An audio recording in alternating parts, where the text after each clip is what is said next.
GeM தொலைக்காட்சி நேயர்களுக்கு வணக்கம். கர்த்தருடைய நாமத்திற்கு பரிசுத்தம் உண்டாவதாக. இப்பொழுது கிருபை வாய்ப்புகளை கொண்டு வரும்.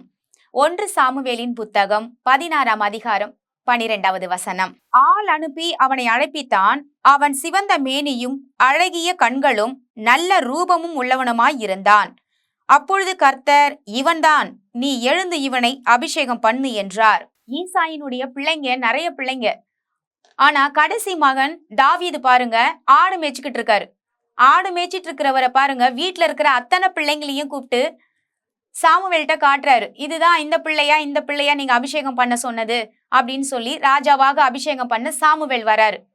சாமுவேல் வந்த உடனே பாருங்க அங்க என்ன நடக்குதுன்னா, நீங்க ஃபர்ஸ்ட் சாப்பிடுங்க அப்படின்னு சொல்லும் போது அவர் சாப்பிட கூட இல்லை. பரவாயில்ல, நான் பந்தி இருக்கு, அப்புறமா பந்தியில நான் உட்கார்றேன், கர்த்தர் சொன்னதை ஃபர்ஸ்ட் நான் செய்யணும் அப்படின்னு சொல்லி அந்த இடத்துல சாமுவேல் பாருங்க வெயிட் பண்றாரு. ஒவ்வொருத்தரா கூப்பிட்டு பாருங்க, இந்த பிள்ளைதானா கர்த்தர் சொன்ன பிள்ளை, அபிஷேகம் பண்ணணுமான்னு கூப்பிட்டு காமிக்கிறார்.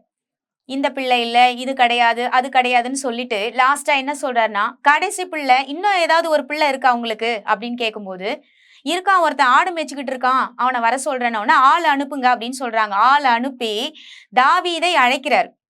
தாவீது வந்த உடனே பாருங்க, இவன் சிவந்த மேனியும் அழகிய கண்களும் உடையவர், நல்ல ரூபம் உள்ளவனா இருந்திருக்காரு தாவீது. அவரை நீ தைல கொம்பை எடுத்து அபிஷேகம் பண்ணு ராஜாவாக அப்படின்னு சொல்லி சாமுவேல் இடத்துல பாருங்க கர்த்தர் ஏவி விடுறார்.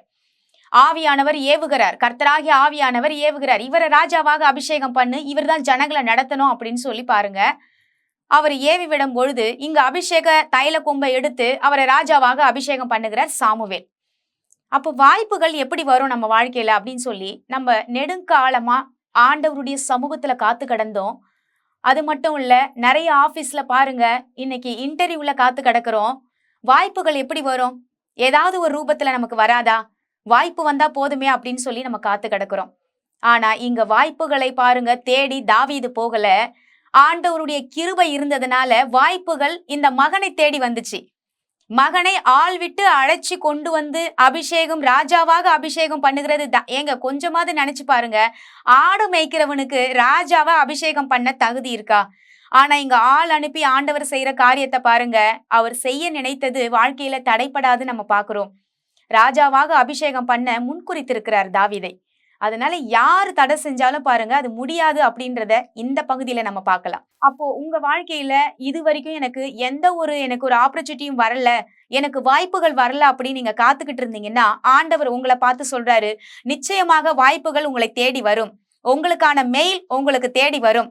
நிறைய இடத்துல இன்டர்வியூக்காக நான் அப்ளை பண்ணியிருக்கேன், இன்னும் ஒரு மெயில் கூட எனக்கு வரல அப்படின்னு சொல்லி நினைச்சிட்டு இருந்தா ஆண்டவர் உங்களை பார்த்து சொல்றாரு, மெயில் உங்களை தேடி வரும்.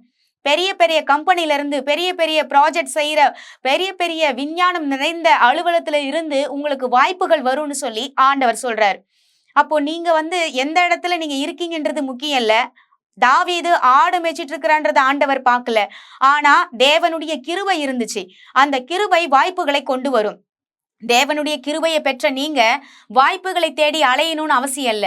தேவன் உங்களை தேடி வேலையை தருவார். தேவன் அந்த வாய்ப்புகளுக்காக பாருங்க ஆள் அனுப்புவார். உங்களை தேடி வர ஆட்கள் வருவாங்க. உங்களுக்கான வேலைக்கான மெயில் உங்ககிட்ட வரும். உங்களுக்கான லெட்டர் உங்களுக்காக வரும். அப்போ வாய்ப்புகளை நம்ம தேடி அநேக இடங்கள்ல போறோம். அப்ப நான் தேடி போக கூடாதா அப்படின்னு சொன்னா, முயற்சி பண்ணக்கூடாதா அப்படின்னு சொன்னா அப்படி சொல்ல வரல. ஏன்னா தாவீது ஆடு மேய்ச்சிக்கிட்டு இருக்கும் பொழுது ஆண்டவர் ஆள் அனுப்புனார். ஆனா இன்னைக்கு நிறைய நேரத்துல நம்ம அப்ளிகேஷன் தான் பாருங்க இன்னைக்கு ஆள் அனுப்புறது போல இருக்கு. அப்போ அப்ளிகேஷன் போறது தப்பு இல்ல, நீங்க அலுவலகத்துல போய் ஒவ்வொரு படிக்கட்டா ஏறி வேலை கேட்டதும் தப்பு இல்ல. ஆனா ஆண்டவருடைய கிருபையை நினைச்சு பாருங்க. ஆண்டவருடைய கிருபை நம்ம கிட்ட இருக்கு. ஆண்டவர் நம்ம மீது அன்பு வைத்திருக்கிறார், இரக்கம் வைத்திருக்கிறார். ஆகையால் வாய்ப்புகள் நம்மை தேடி வரும் என்று உங்கள் ஆழ் மனதுல இருதயபூர்வமாக நீங்க நம்பும் பட்சத்துல வாய்ப்புகள் உங்களை தேடி வரும். நம்ம வாய்ப்புகள் தேடி வரதுக்காக ஜெபிக்க போறதில்ல, ஆண்டவர் கிருபையை நினைச்சு இன்னைக்கு நம்ம ஜெபிக்க போகிறோம். எங்கள் அன்பும் இரக்கமும் நிறைந்த நல்ல தகப்பனே, நாங்கள் மண்டையில் வருகிறோம் சுவாமி. கிருபை வாய்ப்புகளை கொண்டு வரும் என்ற தலைப்புல நாங்கள் பார்த்தோம். அது எவ்வளவு பெரிய காரியமா இருக்குப்பா. கிருபை இருந்துச்சுன்னா வாய்ப்புகள் எங்களை தேடி வரும்னு சொல்லி நாங்க பாக்குறோம். தாவீதுக்கு மட்டும் இல்ல, இன்னைக்கு ஆண்டவரை நேசிக்கிற ஒவ்வொரு பிள்ளைகளுக்கும் வாய்ப்புகள் காத்து கொண்டு இருக்கிறது. வாய்ப்புகளுக்காக நாங்க காத்திருக்க வேண்டியதில்லை, வாய்ப்புகள் தான் எங்களுக்காக காத்திருந்து தேடி வரும் என்று நாங்கள் பார்க்கிறோம். இந்த உலகத்துல எல்லாமே ஆப்போசிட்டா இருக்குப்பா. ஆனா நாங்க தேடி தேடி போறோம், எங்களுக்கு ஒண்ணும் கிடைக்கலன்னு சொல்லி நாங்க சோர்ந்து போயிடுறோம். ஆனா நீங்க சோர்ந்து போகிறவனுக்கு பலத்தையும் சத்துவம் இல்லாதவனுக்கு சத்துவத்தையும் கொடுப்பேன் என்று நீங்க வாக்கு கொடுத்திருக்கீங்க. ஒவ்வொரு ஆண்டவரே பிள்ளைகளையும் தேவ பிள்ளைகளுக்கு வாய்ப்புகள் தேடி வரப்போதுக்காக உமக்கு நன்றி செலுத்துகிற சுவாமி.